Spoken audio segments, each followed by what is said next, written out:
BFM Business, BFM Patrimoine, la vie IMO.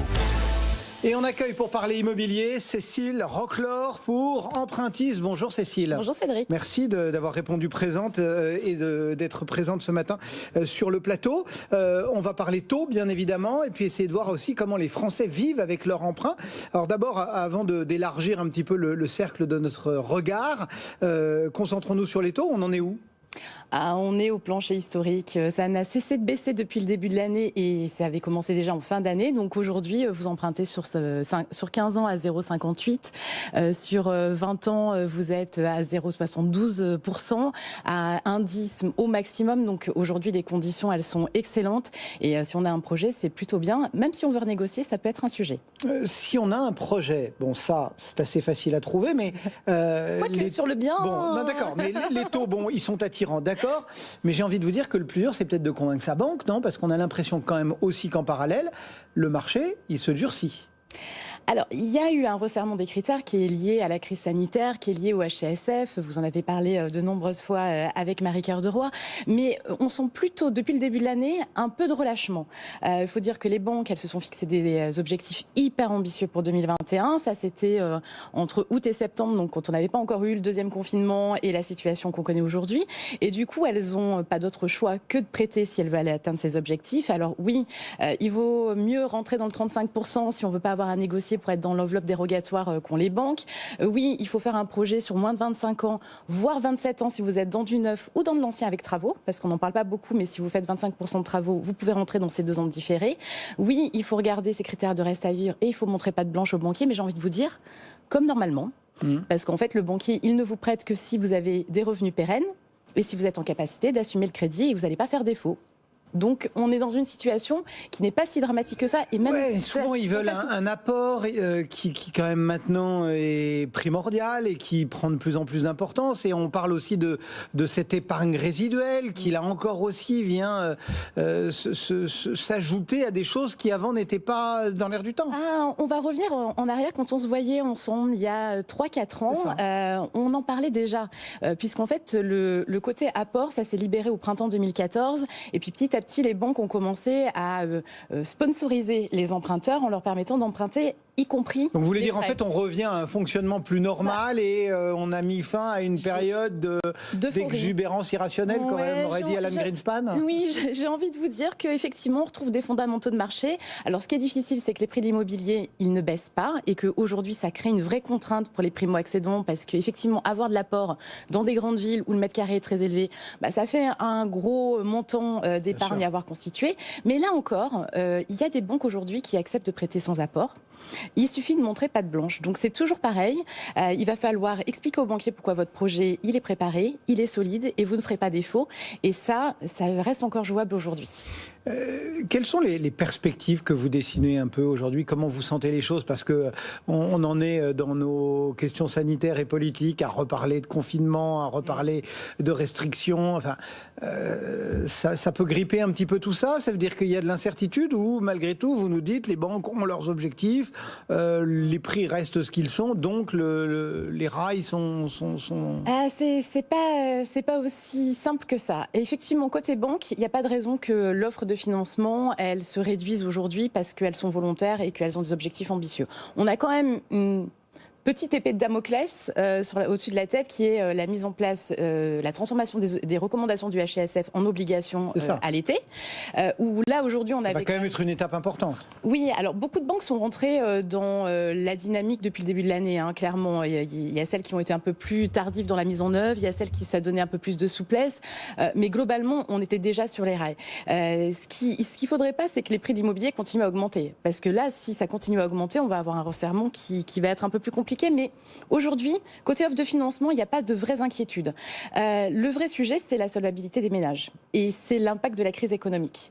Si demain, on a des défaillances d'entreprises et a priori ça va finir par arriver, qui augmente et donc des ménages qui ne peuvent plus emprunter, on va avoir une restriction de la demande et ça pourrait peut-être équilibrer du coup les prix de l'immobilier. Mais côté financement, aujourd'hui, il n'y a vraiment pas d'inquiétude. On parle de ceux qui cherchent un prêt et vous nous avez rapidement évoqué le cas de ceux qui renégocient. C'est vrai que renégociation, on se souvient que ça avait occupé une très large part du marché il y a quelques années, avec notamment des banquiers qui avaient dit halte au sketch, on n'a même plus le temps de traiter les demandes. On a eu des gros rallongements de durée. Depuis, c'était un peu passé parce que les taux étant descendus si bas, on se disait non, il n'y a plus de raison de laisser de la place à la renégociation. Aujourd'hui, vous nous dites ça revient un peu ? Il faut regarder. Si vous avez souscrit un crédit avant la fin du premier semestre 2016, vous avez potentiellement l'écart de taux qu'il faut pour faire une renégociation ou un rachat de crédit. Donc c'est plutôt à regarder. Et puis ça peut être l'occasion aussi d'embarquer un nouveau projet, même si l'écart de taux n'est pas très important. Mais on a beaucoup de futurs secondo accédants qui voudraient se lancer dans acheter plus grand, acheter plus au vert, qui trouvent aujourd'hui peu de biens sur le marché et qui du coup basculent vers d'autres projets qui sont, quand vous avez une maison individuelle, de l'extension, de la surélévation ou quand ils ont des appartements, le réaménagement total de l'espace pour avoir cette pièce en plus pour du télétravail. Et du coup, faire une renégociation, ça peut être aussi la possibilité d'embarquer une ligne de crédit pour faire 40 000, 50 000 ou 80 000 euros de travaux au taux du crédit immobilier. Dans un même prêt, ça peut être une belle opportunité. Voilà donc pour l'état du marché. Maintenant, on élargit un petit peu notre spectre d'analyse, Cécile, et on essaye de voir un petit peu la façon dont les Français vivent justement ce moment avec leurs crédits, avec leurs difficultés aussi parfois, leurs opportunités peut-être. Qu'est-ce qu'on peut se dire là-dessus ? Comment ça se passe ? Il y a un vrai sujet qu'on découvre tous depuis quasiment maintenant un an. C'est quand on a tous globalement des baisses de rémunération, des primes qui n'arrivent plus ou des 13e mois qui sont limités. On a tous connu des aléas de la vie sur cette dernière année. Et en fait, ce qui est important aussi, au-delà du taux en crédit immobilier, c'est effectivement, vous avez raison, de regarder comment il fonctionne. Et aujourd'hui, il y a de vraies disparités entre ce que pratiquent les banques en matière de modulation d'échéance, par exemple, voire de report. C'est-à-dire qu'avant, on tapait le taux. On entendait un petit peu les conseils des uns et des autres en disant « mais non, mais il faut faire attention, est-ce que vous pourrez transférer, est-ce que vous pourrez moduler ?» Aujourd'hui, c'est essentiel de lire le mode d'emploi de son crédit, c'est ça ? Clairement, vous avez totalement raison. Les taux sont tellement bas qu'il n'y a pas vraiment de sujet de savoir si ça va baisser ou pas. Et puis, tout est plutôt dans un mouchoir de poche. Les écarts entre les banques sont malgré tout pas de l'ordre de 1,5 ou 2 points aujourd'hui. Par contre, il y a de vrais écarts de pratique dans la vie du crédit. Aujourd'hui, en transférabilité, on a une banque qui la propose toujours, 2 ou 3 qui nous disent ça se regarde, si l'organisme de caution est d'accord, on peut y aller. Pourtant, la transférabilité, quand on se voyait il y a maintenant 4 ans, c'était un sujet que toutes les banques pratiquaient. Évidemment. Donc aujourd'hui, quand on a le choix... On rappelle, c'est le fait de pouvoir... Oui, transférer son prêt actuel, si vous êtes propriétaire, vers un nouveau bien, si vous voulez en changer. Donc ça veut dire qu'aujourd'hui, vous empruntez à 1% sur 20 ans. Peut-être que dans 2-3 ans, quand vous voudrez avoir une pièce en plus, les taux seront à 2,5 ou 3. Vous allez garder sur le montant que vous avez emprunté, qui vous reste à rembourser, le privilège de ces 1%. Ça a donc un effet très important sur la mensualité. Et c'est vrai qu'aujourd'hui, très peu de banques le proposent. Et c'est à regarder. Forcément, oui. Vous avez raison, parce que du coup, pour elles, c'est un vrai handicap. Mais du coup, pour celles qui le proposent, voire sous condition, c'est à regarder de près. Et puis, il y a surtout la possibilité de moduler ces échéances qui doit être regardée à la loupe aujourd'hui. Alors ça, c'est très important parce que vous avez évoqué effectivement les éventuels pépins d'emploi, de salaire.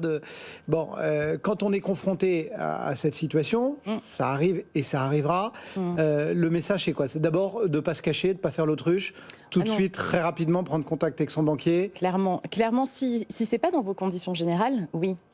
Parce que, en fait, si vous avez bien choisi votre crédit ou si vous avez été bien conseillé pour le choisir, vous avez peut-être dans votre crédit des modulations qui sont déjà possibles.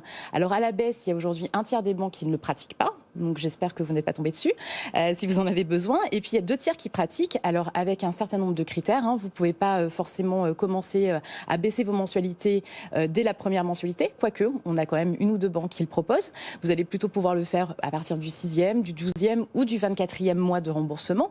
Et puis on va encadrer aussi dans les conditions générales la façon dont vous allez pouvoir le faire. Alors il y a quelques banques qui vous disent vous pouvez varier vos mensualités à la baisse ou à la hausse de 2%, d'autres qui vous laissent plus de marge de manœuvre et qui vous disent moins 30, plus 30, tout à fait jouable. Et puis il y a un critère à la baisse qui va beaucoup jouer, c'est le rallongement du prêt. Vous avez des banques qui vont vous dire vous pouvez jouer à la modulation vos échéances à la baisse sur 2 ans, pour allonger de 2 ans, voire de 3 ans, pour vous faire un crédit du coup sur 22, 23, voire 25 ans. Et si vous avez de la chance ou que vous avez été bien conseillé, vous pouvez même avoir un prêt dont vous allez pouvoir moduler à la baisse les échéances dès la 6e mensualité pour allonger votre crédit de 2 ans d'entrée de jeu. Bon, donc ça c'est le fait de moduler. Si on est coincé, est-ce qu'on peut aussi parler de report? Enfin, est-ce qu'on peut arrêter de payer, quoi? Oui, c'est possible, dans 2 tiers des banques seulement. Donc là aussi, il faut bien avoir regardé ces conditions générales. Vous allez pouvoir, alors là, il y a un millefeuille de solutions, donc vous avez intérêt de bien regarder vos conditions générales. Vous allez pouvoir arrêter complètement une mensualité ou plusieurs. La banque vous obligera peut-être à ne faire qu'un report ou alors par lot, vous dire vous devez faire 3 reports d'un coup. Vous allez pouvoir reporter une échéance en entier, ou alors ne reporter que le capital restant dû, voire 50%, ça dépend là aussi des banques. Et puis vous allez pouvoir peut-être reporter jusqu'à 1 an sur la totalité de votre prêt, voire plus en fonction des critères des banques. Bon. Tout ça, c'est dans le mode d'emploi Oui. du crédit. Et vous nous dites, il faut que vous soyez bien positionné, j'espère que vous êtes dans la bonne banque, tout ça. N'empêche que vous nous disiez aussi au début, si vous voulez pas avoir de difficultés et emprunter au bon taux aujourd'hui, etc., faut arriver, montrer patte blanche, être super guiré, etc.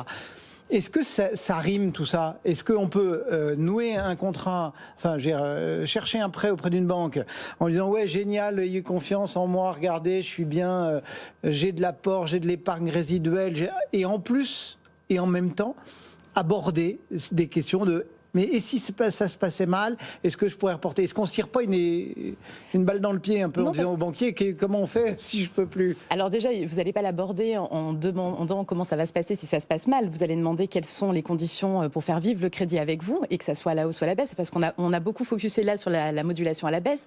Mais si vous êtes dans une situation qui va bien et que vous avez justement un 13e mois, vous pouvez vouloir rajouter une mensualité par an pour réduire la durée de votre crédit. Et ça, certaines banques vous le proposent.